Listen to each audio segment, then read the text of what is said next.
Hi, everyone. I'm JC Bander on the Learning and Development team, and I will be taking you through this career conversations with your team member session today. Just a reminder, this is part of our career development skill of the month that we have going on right now. This is our last session of the month, but there are some past sessions on different topics that you can take a look at on the career development handbook page if you would like to go back and look at those. The learning objectives for today are you will learn how to discuss career development with your team members. You'll identify different ways to approach your team on difficult topics about career development, and then illustrate how to help your team members develop at their current level. So with that, we have only 2 breakouts this time, and they're going to be a little longer so that you all can spend more time talking. So if you've been to these in the past couple of weeks, the directions are pretty much the same. So as a group, there'll be 2 scenarios on the next slide. You'll pick one of them and work through it. Make sure you nominate someone to talk about what your group summarizes. And you can utilize the agenda to take notes. You'll have 10 minutes in your breakout room, and then we'll have 10 minutes to debrief when we come back. And then if you do get through one full scenario, you can start working on the next one. And then we will come back to debrief. I'll try to make sure to send little reminders on how much time you have left so that you know. But on slide 5 is where you'll find the scenarios. There are 2. Does anyone have any questions before we jump in and into groups? And I don't think I said this session is geared towards managers, but you don't have to be a manager to be here. So just wanted to call that out. All right, you should be prompted to join. Welcome back. Sorry to pull you out of your conversations. It's just getting good too. Sorry, you'll be back in the same groups again, so you can maybe wrap up your conversation from this one. Okay, did any group talk about scenario 1? That scenario was, you started managing a team 6 months ago. You have 4 direct reports. One of them is performing well, but has not talked to you about career development. What steps should you take? So team 4 talked about that. Okay. And we didn't think it was odd that like 6 months ago, you took this team on, this person's performing well, that you hadn't had a career conversation. Some people naturally bring it up because they're very focused on their career plan. They have a career plan everywhere they go. Other people need to have kind of structure to build a career plan. So we appreciated the structure that GitLab has put around this conversation, and just have the conversation. Now's the time to have the conversation. We also talked about ICs needing to be proactive in terms of voicing either what they want or the questions that they have, and look to the manager to help answer those questions, and potentially provide stretch projects. But then you have to balance that with like, what are you giving this IC too much? And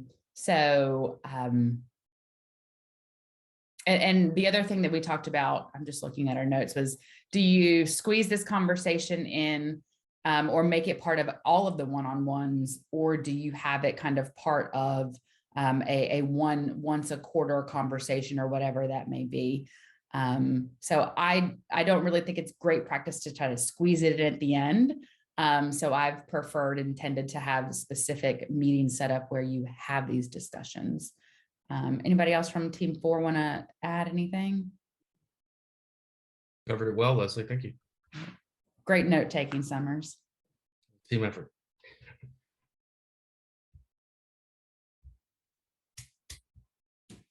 Did any other group talk about scenario 1, that they have anything they want to add?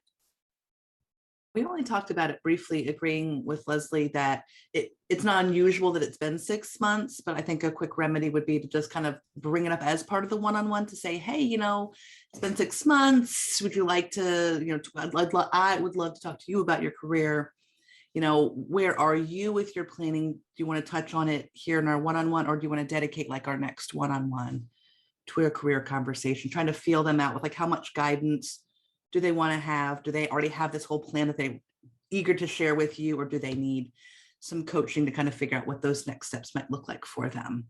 But really leaning into that manager of one value. And it's like, hey, like, I'm here to support you, advocate for you. What are you looking for? And then similar to what group 4 had said, looking for kind of pet projects, looking for some stretch goals that they can do now, and then always make sure that we're socializing that education credit that they have available to them, that you can go out if you want to go out and get a certificate or something like that. Awesome, let's do that. Because not enough people are doing it. Shameless plug on JC's behalf. Yes, thank you. All right, well, we can move to scenario 2. A direct report has indicated they are currently not interested in growing to the next level or developing further as they are happy in their current role. What steps would you take? Did any groups talk about this? We did. I think one of the few things that I took away from the conversation, or I think we took away from the conversation, were it's always important to make sure that you're on a level playing field in terms of what career growth looks like. So asking the question up front, like, what does career growth look like for you, helps ensure that you're both talking the same thing, because there might be aspects that they hope to be investing into that you can immediately flag of like, no, these are things that are contributing positively to your career growth. 2, I think Andrew made a really good comment of like some roles require more hunger for growth than others. So there could be an alignment issue if they're in a high growth or high hunger role, like an SDR role, with zero desire to have that career growth. It's impossible to not be moving as people. If we're not moving, we're dead. So it's a fallacy to think that you can't, or you can stay in the same spot. And then lastly, as GitLab grows, we ought to be increasing the caliber of folks that we bring into roles. So what it took to be, in my role 2 years ago might look different than what it looks like to be in this role 2 years from now. Which means that we ought to be continuously leveling up the existing team as well. And we want to make sure that we are empowering people to be able to do that.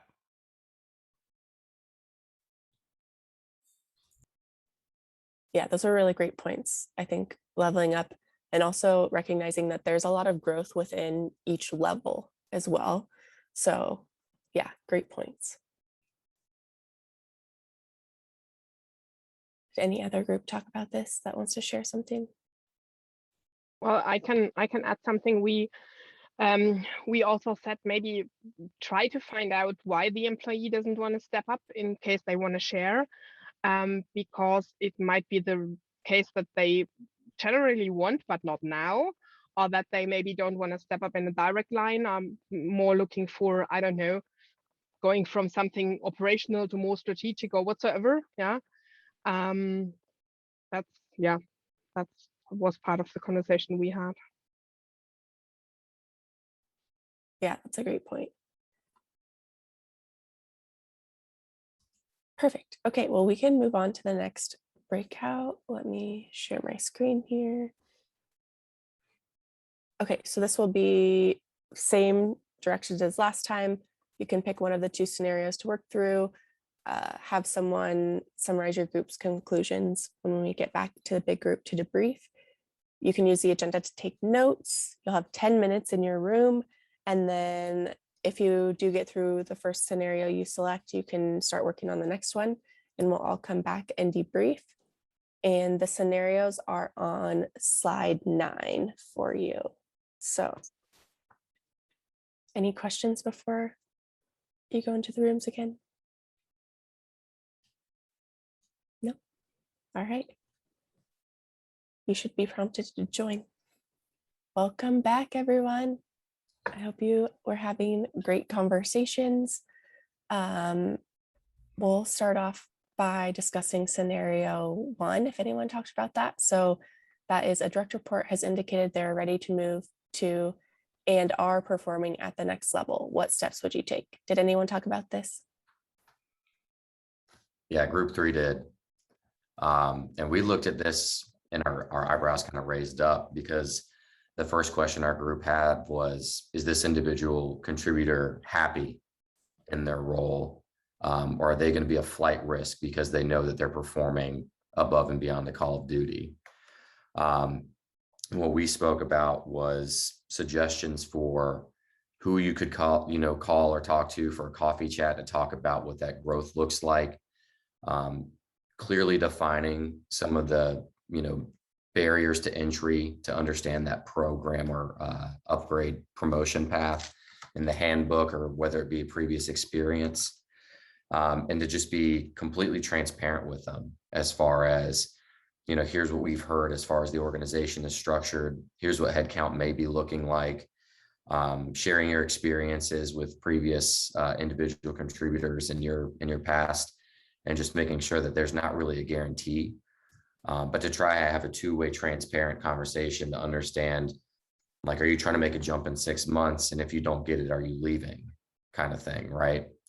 Just to, be prepared to see if they're miserable, or if this is just the start of the conversation.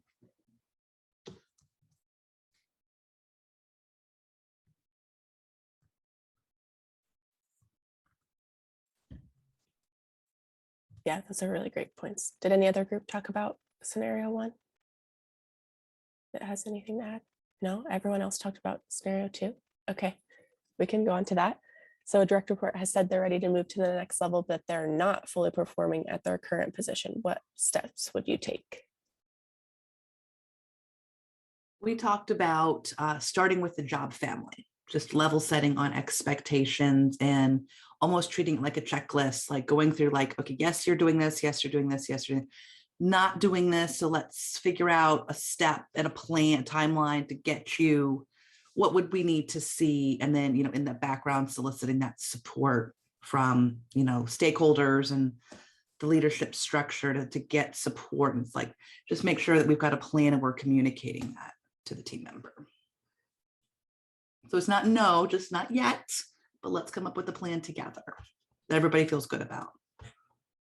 I think we came up with the same thing, and basically invite the team member to do shadowing. I believe that was one of the words that Christine wrote down on the notes, right, Christine? Yeah. So basically just to show the candidate that potentially to show what's involved whenever, you're taking on tasks that are of that level, and then to, through shadowing, to kind of a soft approach to show them that it might not be ready yet, but then to complement that with a plan for, coaching and training, and focus on their development in the right direction.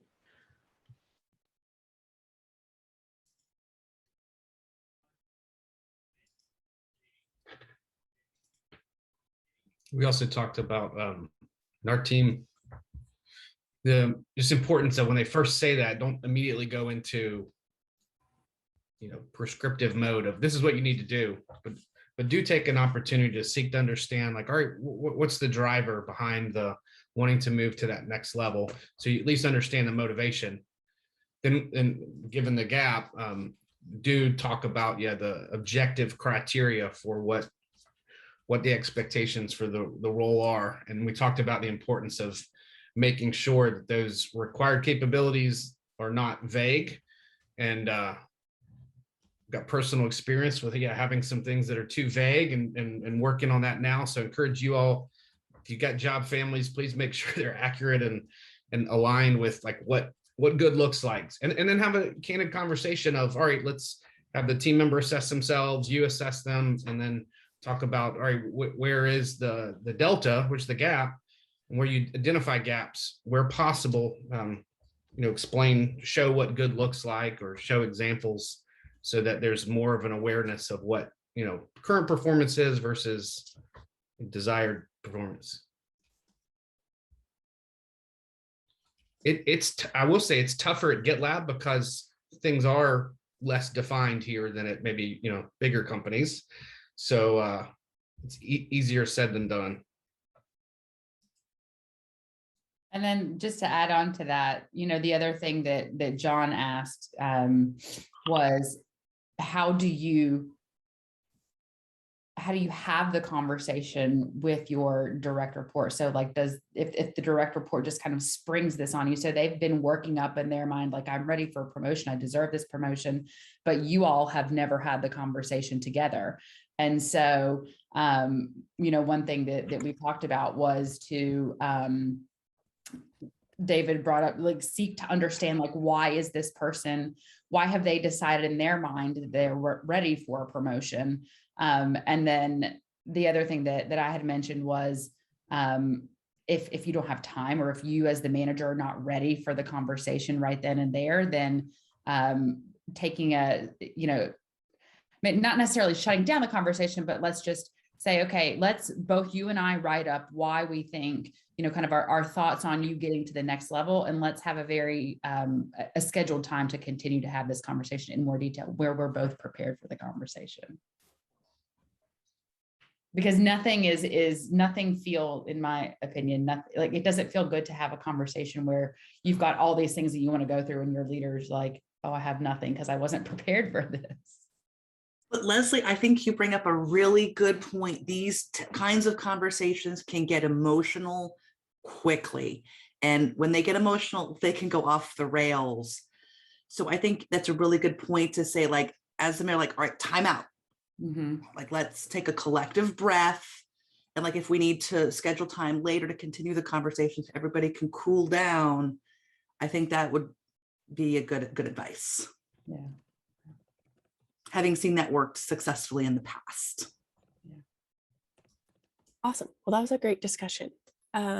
We can move on to closing this out unless anyone else has anything they want to add. Okay. Let me share my screen quick. Okay, again, this is part of the August Career Development Skill of the Month. And here you can see an outline of what the different topics were for the different weeks. And if you want to learn more about those topics, you can go to the Career Development Handbook page. It should all be there. And then some great resources that you can use are building an individual growth plan. We have it set up as a learning path in GitLab Learn. So you can share that with your team members and they can start filling out their individual growth plan. And then we also have an achievement tracker that they can check out as well, where they can track all the things that they've done, which can be really helpful, especially when having, these conversations with the team members. Does anyone have any questions before we end the call today?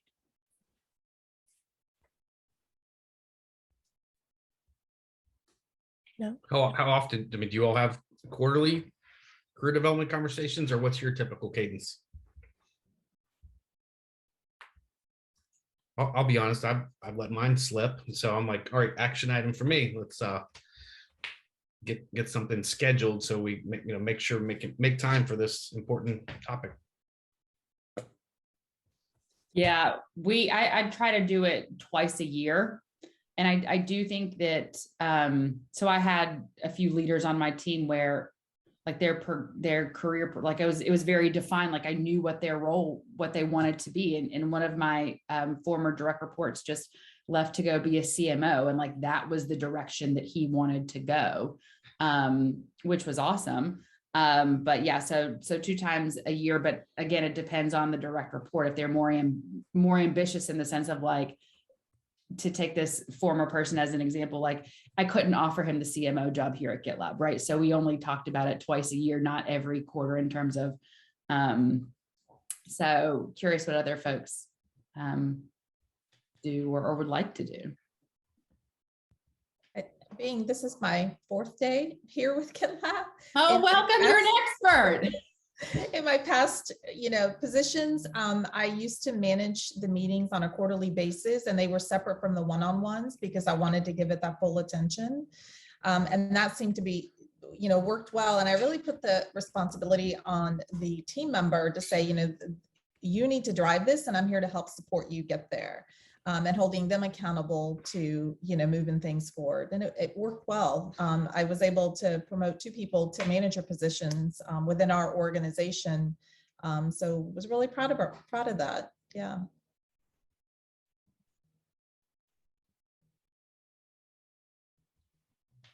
I added another one of how do you all handle scenarios where the team member just says, I don't know. I don't know what I want next. I don't know what I want to develop. I don't know.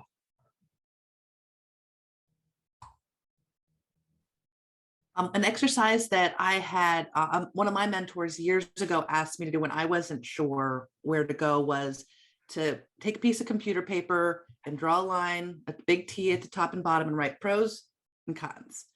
And then over the course of a week, write all of my favorite things that I like to do at work. And then on the other column, write all the things I didn't like doing at work. And then we met at the beginning of the next week, and then talked about those kind of, what were the themes of the things I liked to do versus not like to do. And that kind of helped provide some clarity to what will be next for me. Because I'm like, is it people management? Is it something else? And so that provided that clarity for me. I like that. As long as you set the expectation that, look, you might list some things you don't like about your current job. Well, yeah. Go away. You might still have to do those things, but it's right. But it's like, but what are the things that motivate you? And then I was also asked, what motivates you for your job? What are those top 3 things? And then that can provide some clarity as well, even for us as managers. It's like, all right, let me make sure that I'm doing those things where possible to continue to motivate you. One of the things that I try to communicate for the things that are not the fun aspects is just communicating to the people, like, I want you to be a leader in this space, and I want you to be a leader by example, because other people are going to be looking to you to follow these things. And I know they're not fun, but if you go into this with a good attitude, everybody else is going to go into this with a good attitude.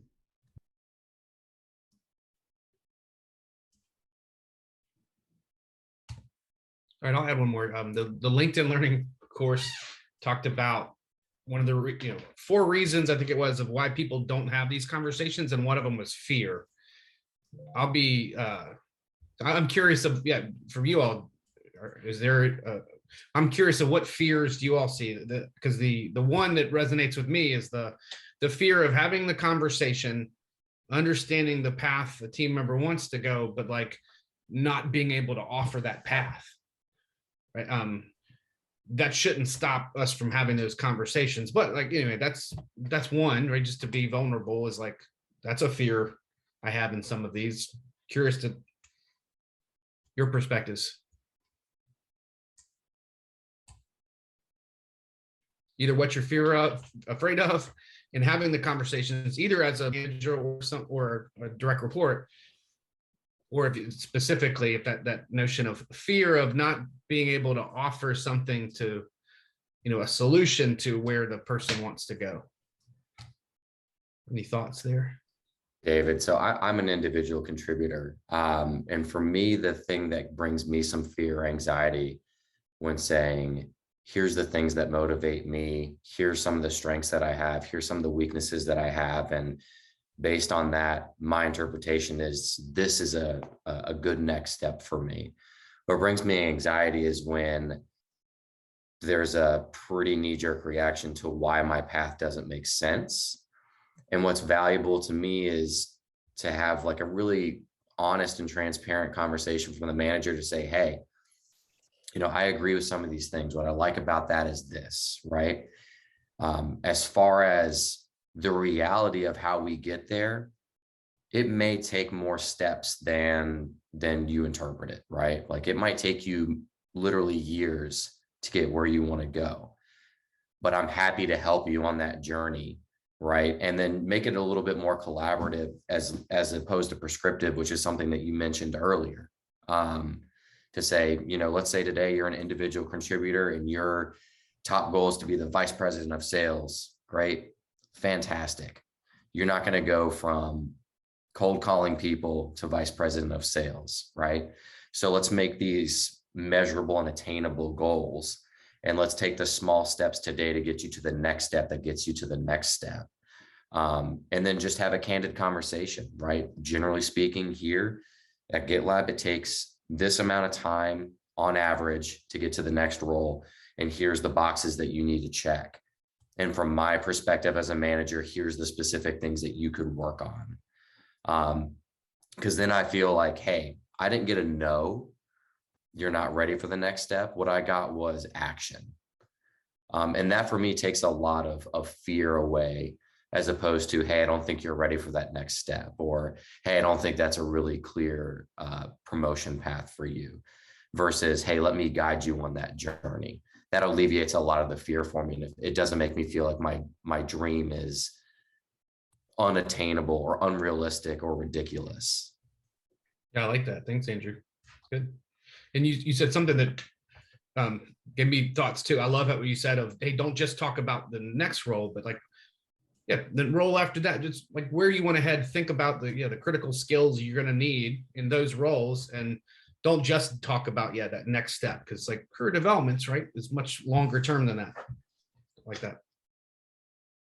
I think sometimes for me, it's the fear of like not having all the answers. If my direct reports ask me questions and they, and I want to be able to provide them answers, it's something that I need to work on, like in terms of coaching on a weekly basis. Like I want to know all the answers and I want to help that person by telling them the answer. But sometimes telling them the answer is really best suited in asking better questions and getting them to think more through kind of what they want, while still providing, some guidance, but really, you hear it said where people take more of account, more ownership if it was like their idea and they saw it through to fruition. So how can you ask better questions to get them down the path? So just fear of not having all the answers. And then also when Andrew was kind of talking about like the next step, it reminded me of iteration. And if you don't have the answers, then pause and kind of like, okay, what iterative step did you take forward in this one conversation? So have another one, like the small iterative approaches that you can take to get to the bigger picture. I love that. I'm also an individual contributor at the minute, but I had team members before. And what I have seen in the past is when it comes to fear, that either people don't have enough trust in themselves, or they think the company doesn't have. And that's something I already have a sense, but I'm curious to learn more details how that is at GitLab, because at the minute I have the feeling, based on the fact that the climate is different here, people might be more encouraged to speak up in case they want to do some additional career steps or whatsoever. But I have that seen quite often in the past, that they have the feeling the company won't give them the chance anyhow, so they maybe won't raise that question. And I think from a manager perspective, if you have someone in the team who would be capable of stepping up, you then should work on giving them this trust, that the trust is there and that the company would support them with stepping up. Yeah, great point, Serena. Thank you. Yeah, I think the psychological safety piece cannot be understated, because as nervous as we might be to have conversations with our team members, there's anxiety for them too, that we're reaching for that next rung. If they think that they've overreached or something, then they can get really emotional and be like, you know what, maybe I'm not. And then that's when we have an attrition risk.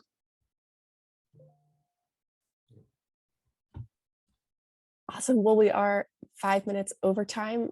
Thank you so much for your questions and everyone chiming in. That was really awesome.